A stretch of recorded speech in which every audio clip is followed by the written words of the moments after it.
This is an SM Media production.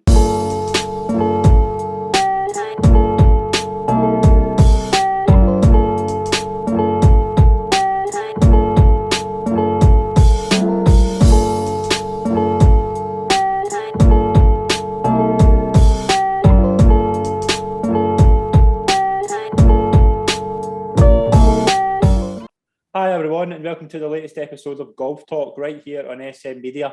I'm Scott McPike, delighted to be your host as always. Got a very special guest in this week's episode. I'm joined by one of the brightest prospects in Scottish ladies golf, Hannah McCook. Hannah, it's a pleasure to welcome you onto the show. Thanks very much for joining me. Thanks very much for asking me on. No problem at all. How you been?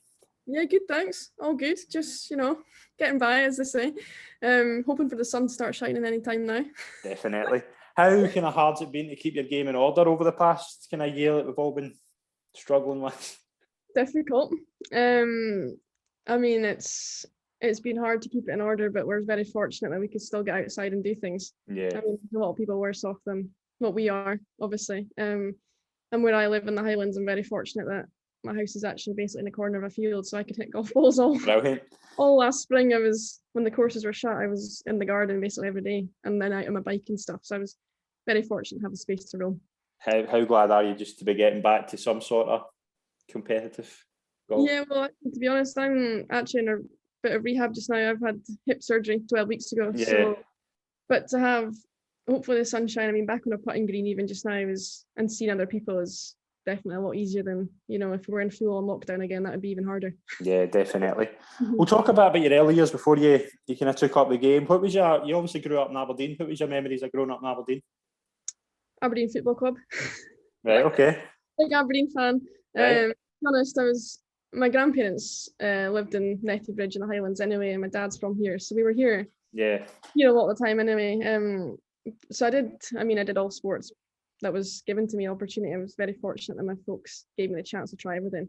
But yeah, started playing golf in Aberdeen, and we'd go and watch the football and play football every day and things like that. So it's definitely different to where I live now, but I wouldn't have changed it for the world. Brilliant. Who's been your favourite Aberdeen players, and what's your favourite memories for in Aberdeen? Favourite memories, I've been to one cup final that we won. Yeah, that's right. But when I was a kid, it was Robbie Winters, Ian Jess were the few that I would watch out for and loved watching. So, and Jim Leighton, obviously, he was a hero for all of us. So, it's times have changed now, and hopefully times are going to change a little bit again soon. But always will be an Aberdeen fan. Yeah, we'll touch quickly on Aberdeen before we move on to golf. Do you think Stephen Glass will turn it right? Will do well? I hope so. He's managed in the States, and everyone's allowed a chance to. You can't question what he's done over a few games. That's impossible. So yeah, definitely. Things are already changing. There's different signings every week at the moment and things. So you've got to. The fact they played for the team before, he's got that. Yeah, is in his heart already. So hopefully he'll do a good job. Definitely. What was obviously you get diagnosed with diabetes when you were 8. How much has that impacted your life? More so than I would let on probably at times. Yeah. At the time I was diagnosed, I had no idea what it was, what was going to happen, if I would have to stop doing all the sports I'd started at that young age and things. But my parents found out that Sir Steve Redgrave was also diabetic, and in that moment I'm like, well, if he can do what he can do, then I can do something as well. Every day is like a school day, completely different. Yeah. You nailed it one day and the next day it's completely different. But I try not to let it stop me doing anything. It doesn't stop me doing anything. I've just got to be more prepared and ready for whatever can happen, basically. Definitely. Was it always your plan to kind of get into golf? Like, what were you like at school, and did you have a plan kind of leaving school? Plan leaving school was, I remember, I was basically did every sport, and I was like, I wanted to play football, and then I wanted to be a skier, and then I was like, golf is probably from the age of 13, 14. I was like, no, I want to play golf. Yeah. I knew from probably 4th year in school, and the whole classes of what you're going to do when you leave school. I'm going to go to Stirling, I'm going to study sport, do a golf scholarship, and then turn pro. And I was like, I would sit in the class there, and they're like, oh, you need to plan this, plan that. I was like, no, that's what I'm going to do. And then left school, just got into Stirling after managing to appeal for an exam, and then that was it, really. So I knew years before that's probably what was hopefully going to happen, and it did. So I mean, I was very fortunate to follow that dream. Brilliant. You mentioned the skiing. Obviously, you did ski at a high level. Did you? Was there ever a contemplation of that was going to be your career path?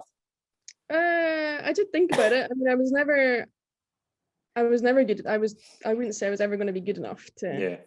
Yeah. I mean, I skied at home here in Cairngorm and stuff and raced and things here, but I was never able to financially, family-wise, and I didn't think I was good enough either to, go abroad to race and stuff. Okay. I mean, I skied here until it got to the point that I would have to go way more, and I couldn't afford to do that. Which in hindsight is a great thing because it meant I stayed at home, played golf, and here I am now. But I don't think, I mean, I probably even had, when I was younger, had fear of, hurting myself and things like that. Unfortunately, you don't get that when you're playing golf. You tee up and off you go, and skiing's different. And you could crash off the first gate and your race is over. Whereas golf, you're out there for 4 hours, you can turn it around. Yeah, definitely. So I did think about it, but no, it was always, once I'd got into golf more, it was going to be golf. Brilliant. Obviously, you mentioned there about your home course and your junior days. What were your highlights of your junior days? That first time you get picked to play for Scotland. Yeah. I mean, you dream about it and you think about it and you see other girls doing it and other boys getting picked and you're like, oh, that'd be amazing. And suddenly to do it and to put on a Scottish top was a great moment, obviously. And so then you go back to school and all your teachers are like, oh, it's amazing. And you're like, oh, thanks. Like I've only just, played 2 days or whatever, but it's something, I did well as a junior, but I didn't really do anything as such. There wasn't like I won anything massive, I didn't win the Scottish Girls or was anywhere near close winning any of that. But I enjoyed it and I loved it and I knew I wanted to keep progressing as much as I could. Definitely. Obviously, you went to the University of Stirling. You spent 4 years there, graduated with 2.1 and honours, captain of the ladies team. What was your 4 years like at Stirling? It was great. I mean, it flew by. Did it? Yeah. People say they enjoy uni because it's the quickest 4 years, the best 4 years of their life. And you're like, yeah, whatever. It's, 4 years is a long time. But suddenly you're graduating and you're like, where the heck is that gone? So, no, it was good. I loved it. I mean, the opportunities I got through Stirling were ridiculous, actually. I mean, I was all over the world playing and competing and missing weeks left, right and centre of studying and things like that, but managed to get the classes to work and the lecturers would work around it and they would help you. We had all that benefits to the scholarship programme and winning students and things like that. So no, we're very fortunate to have everything on campus and they were ready just to finish a class and you're at the range before you knew it. Was amazing. Yeah, definitely. Who was coming through at the same time as you thought would do really well? When I actually first started at Stirling, there was Kelsey McDonald was 4th year. Right. So she was just about to finish up really. And then Ailey Briggs, I was the same class as Ailey Briggs. There was a few of us Earls, but then the guys team, my first year, 5 of them were in the top 100 in the world. So right, okay. Jack McDonald, Cormac Sharvin, Matthias Eggenberger, then Marco Eaton then arrived. I'm going to forget someone probably now. Graham Robertson at the time was doing really well. So it was, it was a great place to go into knowing that what those guys could do and practice around them all the time, which was amazing. Yeah, definitely. You played in 3 European University Championships, 2 World University Championships, and represented Team GB at the World Games in South Korea. Like, what were some of the best memories of those kind of tournaments you played at? Sounds quite. I did quite a lot actually. When I'm talking about it like that, you forget of stuff you've done. The World Student Games is unbelievable. Yeah, I mean it's like you've got the Olympics and then you've got it's basically Student Olympics. Yeah. Just the opening ceremony for that was, it's you watch it on TV for the actual Olympics, and this was all on YouTube and all sorts, and the stadium was full of 50,000 people, and you're walking in, and I'm like, I'm just a golfer from like Nethy Bridge, and this is ridiculous. But it was amazing. The whole experience of Athletes Village and living around other athletes and seeing how they do it, and then playing. Well, I mean, the golf course we played on was amazing, and it did take us 6 hours to get around it every day, mind you, but it was unreal, the whole thing. And you come home and you think you're tired, but you're absolutely knackered because just of the whole experience, really. I absolutely loved it. And that was, I graduated, I think, the week before that or the week after it, so it was a pretty nice way to feel like I'd finished off my uni career. Brilliant. What was your plans leaving uni? to turn pro at some point. Okay. Definitely was. I graduated in July, and I thought, right, I'll play this season, and I'll see. Basically, everyone says, "I'll see what happens," which in one way you want to go of when you're going to do it, but you never really fully know. And I thought maybe I'll go to tour school at the end of this year, and so that was 2015, and I would see what happens.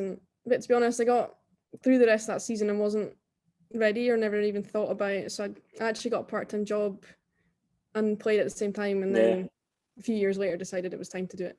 So. And obviously, you take your next steps and you finish third in the Scottish Women's Amateur. Like, how big an achievement was that to do really well in that tournament?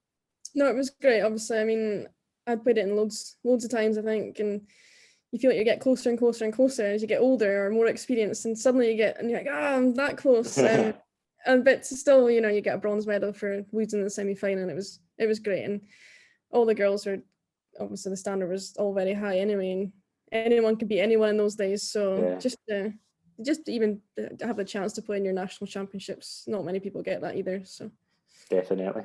Yeah, 2017 you had a good year. You finished top 10 in the British Open, the stroke play, St. Rule, and the Scottish Women's Amateur. Just how good a year was that? At the time it was great, and then obviously I topped it with 2018. But at the time, you play and you come home from an event and you meet someone in the co-op or somewhere, and they're like, "How'd you get on?" You're like, "Oh yeah, good. It was better than last year," or it was, because in an amateur game, if it sounds pretty bad actually in a way that if you don't win it, nobody really remembers in a way. So you kind of come home and you're like, "Oh yeah, I finished here, I did that, but it was better than last year. It was better than this. I played better." So it was always looking for that. It was better than before kind of thing, rather than, "Oh yeah, it was great. I was 15th or something." But it was, I know every event was better, and I could see I was progressing. So it was always nice to see that. Brilliant. 2018, obviously the two memories will be one in the Welsh and Irish stroke play. Just like obviously the level must have been good, but how good an achievement was that for you to win both those tournaments? It was, I mean, it's actually quite funny. The weekend before, I played horrendous in a practice game at Grantown. I played with two friends, and I was just like, I can't go to the Welsh playing like this. And you hear that so many times of pros that have missed cuts in a row and suddenly they win a tournament. But I've been working really hard the winter before with Scottish Golf, getting away. I think we went to South Africa that winter, which was amazing. So I knew I'd been working hard, and it was going to come at some point. And then finally it all kind of clicked together in Wales, and I'd played the course before at the Homes quite a few years ago, so I knew it and I enjoyed it, which always helps. So the fact I won in the playoff there, and then the following week, well, I actually was texting my friend. I got here home on the Monday or something. I said, I really want to go to Ireland, but at the same time, I just want to celebrate actually winning something. Yeah. She's like, just go to Ireland, win that, and you'll be fine. And I'm like, yeah, whatever. And then the following week, I did it, 2 Sundays in a row. And that was obviously, I was on the green in Ireland being like, what the heck has just happened? And tried to take it all in, and it was great. And I thought, you'll never really top that unless you do 3 in a row, but which was going to be unlikely. But no, it was definitely a highlight of that. Well, that year, but then I went on to win the home internationals in September. What was that like as well? Amazing. Even better because it was a team environment. Who was on the team? You're testing me now. That's gonna. So there was Ailey Briggs, Shannon McWilliam, Chloe Godby, Gemma Batty, Connie Jaffrey, Hazel McGarvey, and myself. I think that's 7. I think I've nailed it actually. A decent team, isn't it? It's very good team. Yeah, and we knew that we were all playing quite well, and see what happens.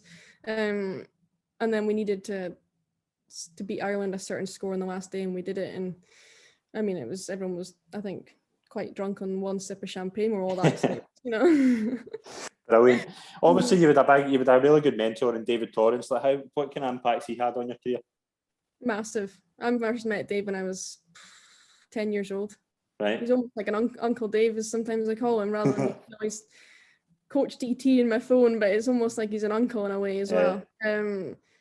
He's one of those people that he's a character for sure, there's something about him that's just, he's funny, and he just loves it. He absolutely loves the game of golf, and would do anything to help anyone. And I could pick up the phone at whatever time and speak to him, and he wouldn't be like, I'm too busy or this, whatever. And I was with him for a few years, kind of towards end of school, then during uni, but I actually left for a year because I was never getting home to see him, and we talked about it and things like that, and he told me where to go basically, which was, you know, a good sign of a coach, is like, right, this is what you should do, rather than being like, never speaking to you again.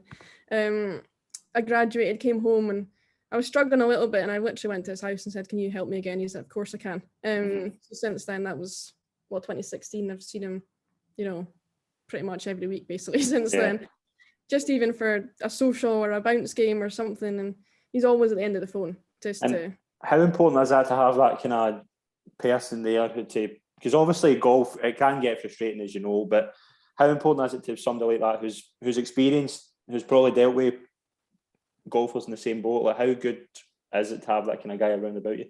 It's amazing. I mean, it makes things a lot easier. Like, I can come off the course and I text him being like, oh, I did this, and you'll always know, there might be a negative point to it, but there's always a positive spin off it. Being like, oh, it's fine, or whatever, we do this, we'll work on that, or whatever. And I mean, I obviously haven't seen him that much recently, but I still speak to him every couple of days. I'll get a text. I'm actually seeing him tonight for the first time since I've had my surgery, actually, which is quite exciting.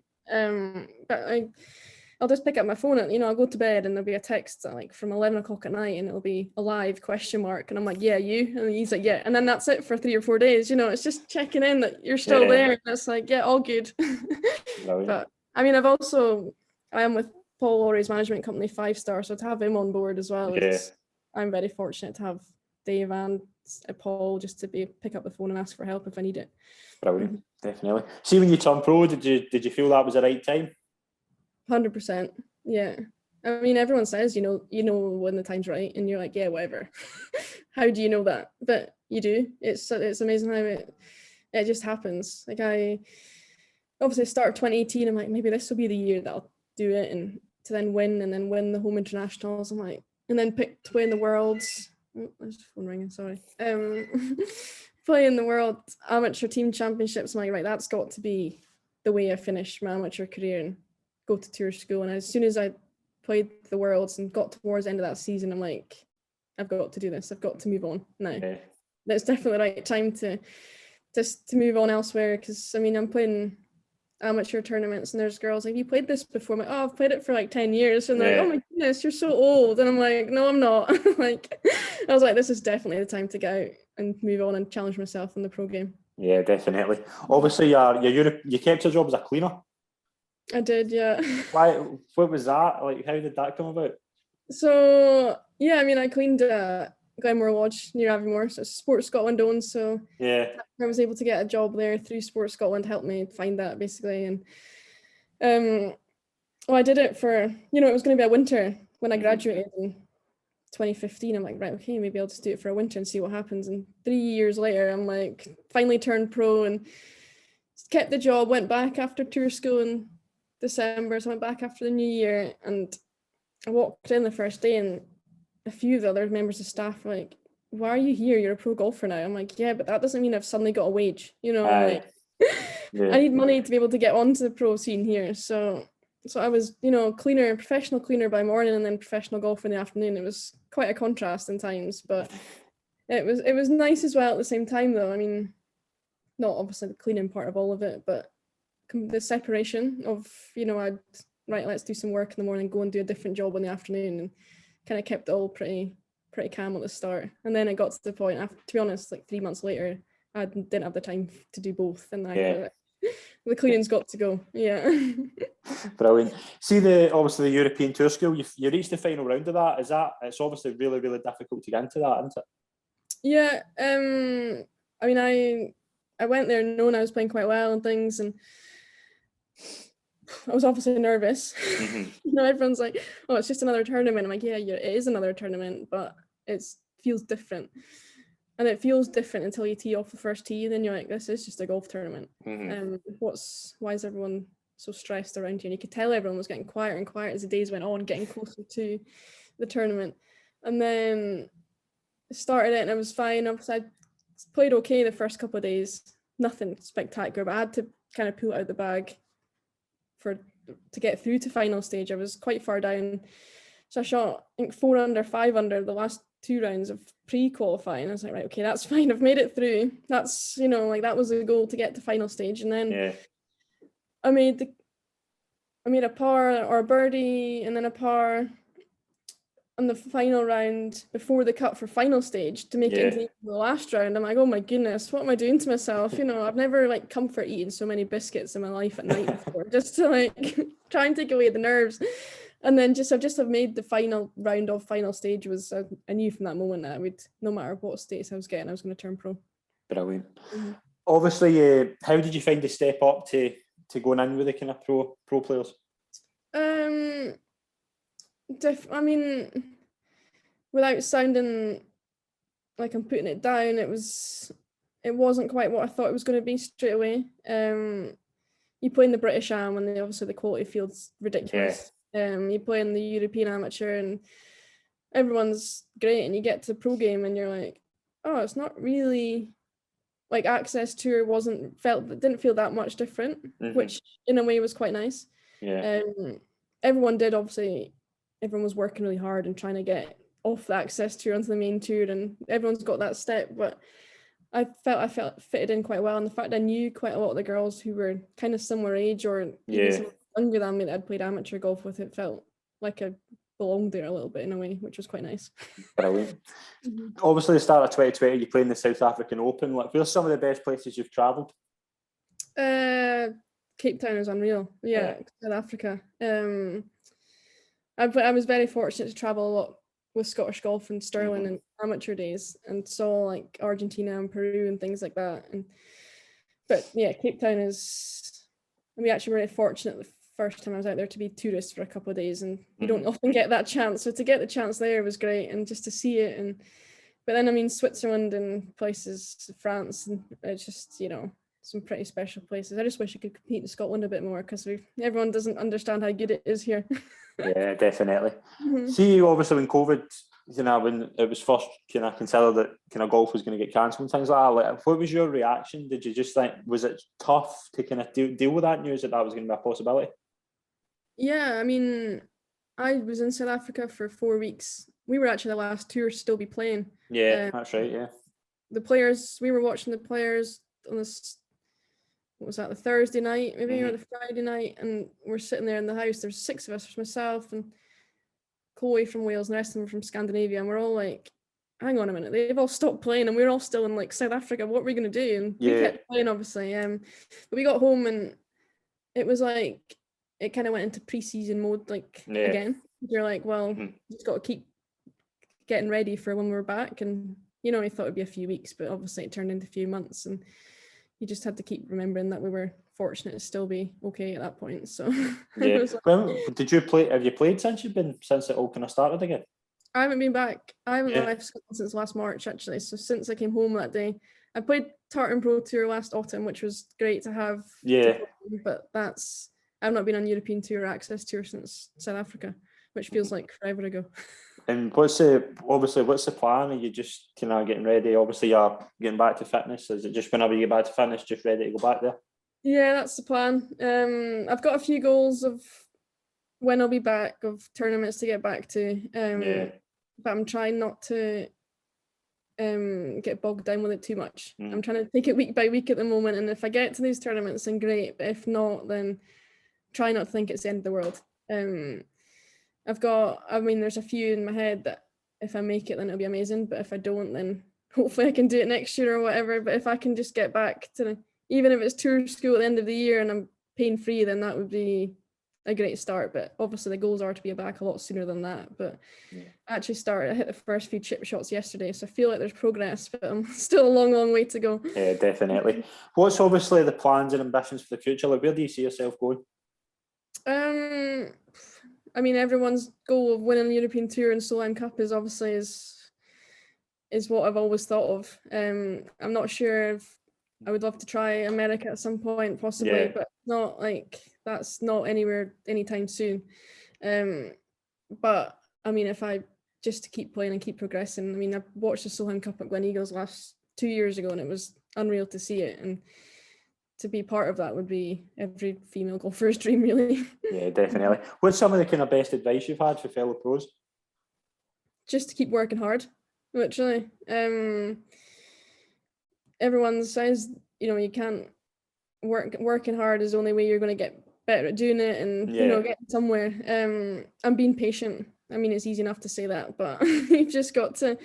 Everything will fall into place and it'll work out at some point. So, as they always say, what's meant for you won't go by you. Yeah, definitely. Are you all right closing with some quick fire questions? Yeah, absolutely. Right, first question. Would you rather win the British Open or Aberdeen win the Champions League? Oh, win the British Open. Yeah. Brilliant. They'll both be great in the same season. That'd be unreal, but yeah. Best player you've ever played with? I'm very fortunate to have Paul Warry as technically my boss, I guess. So Paul, and I've played with Katrina Matthew as well last year. So it's if those two that I've, they've both won majors and they're both from Scotland, I'd probably have to put them as the two best and I've played with. Brilliant. Favourite course you've ever played at? The list grows. I've always said that Royal Dornoch's my favourite. Okay. But I mean, it always has been and it probably always will be. But the more Castle Stewart is also great. I'm attached to Glen Eagles, which every time I even just drive into the gates, I just absolutely love it, no matter how often I'm there. And then up north and up northwest in Scotland, Durness, a little 9-hole course. I used to be a member there, and it's just spectacular on a sunny day as well. So there's a list of. It's really hard to really cut it down to just one. Go-to club? Driver. Driver at 8 iron, I think. And if it's a driver at 3-wood, I'm like, just smash driver. That's the best. Yeah. Brilliant. Interesting fact about yourself if yours might not know. Oh. When I was in school, I learned how to play the bagpipes, probably. Not that I don't really keep it up now, but I would imagine I could still knock out the odd song or two if I was given a chance. Yeah. Brilliant. Favourite film and TV show? To be honest, I'm not much of a TV or film watcher. But I am definitely more of a documentary person. I'm a series or a drama or whatever. So give me a good old Grand Designs or something, I'll be quite happy. Brilliant. Favourite current Aberdeen player? Oh, no, that's a hard one. Current seems, how quick are they changing right now? They're all seems to be. I've always, the fact that it's loyalty to the club, he's been there for so long, probably Andy Considine. Right, okay. Yeah, he's been there for years. I feel like he's been there forever. And then he finally managed to get into the Scotland squad last year, which was great. Obviously, I've made that step for him. So yeah, definitely. Mm-hmm. Definitely. Final question, dream four ball? Be hard to have a dream. There's so many people you'd have a full set of tea times with everyone, but I don't think you could really see past Tiger Woods. I think he would have to be there. Rory McIlroy and Annika Sorenstam probably. Okay. I've always enjoyed watching her when I was a kid. She was the first kind of female person I really saw playing, so probably the three of them and myself. Brilliant. Hannah, it's been an absolute pleasure to have you on the show. Thanks very much for joining me. It's been an absolute pleasure. Thank you for having me on. Thank you very much. Really enjoyed it. Cheers. Cheers.